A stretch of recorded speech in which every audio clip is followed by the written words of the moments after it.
And I'll tell you first about the reasons when the police should not seize the vehicles, because they don't have the lawful authority to do so.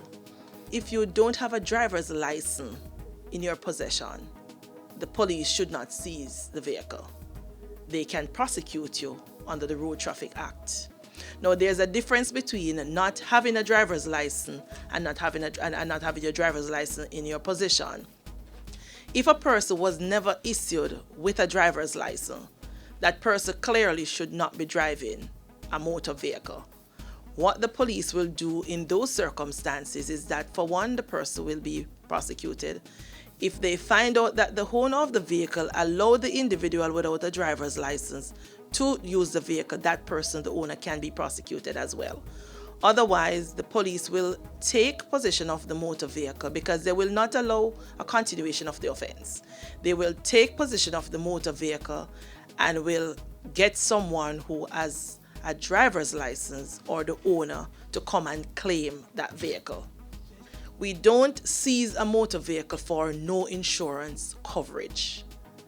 The person will be prosecuted, but it is not a seizable offense. No registration of fitness is not a seizable offense. The police can lawfully seize your vehicle if the vehicle is not licensed. There is a provision in law that is referred to as the month of grace. So 1 month after your registration expires, if you're within that 1 month period, the police should not seize the vehicle. Your vehicle can be seized lawfully if you don't have a registration plate affixed. So you're driving around with no registration plate, it can be seized. Or if the registration plate is so obscure that you can't see what's on it, your vehicle can be seized under the Road Traffic Act. There are other acts that the police can lawfully seize your motor vehicle. For instance, if you are operating in contravention with the provisions of your license that was issued to you, your vehicle can be seized under the Road Traffic Act as well.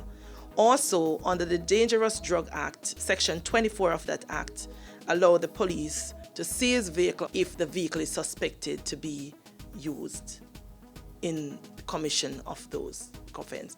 Also, on a broader sense, is that if the police have reason and evidence that your vehicle was involved in a criminal activity, then the vehicle can be seized and the owners can be held accountable, even if they were not the ones that were driving the vehicle at the time.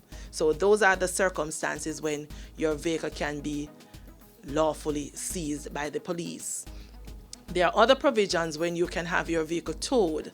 If you park in areas that are designated no parking, if you park your motor vehicles that are too close to fire hydrants, then your vehicles can be towed. And in instances where your vehicles are seized, the vehicle should not be returned to you until the provisions of the law is satisfied. So if your vehicle was seized for not being registered or licensed, it will not be returned to you until you go and get your vehicle licensed and you pay the appropriate and prescribed fines. Then your vehicle will be released to you. So it's important for persons to know when your vehicle can be lawfully seized as opposed to when it cannot be lawfully seized.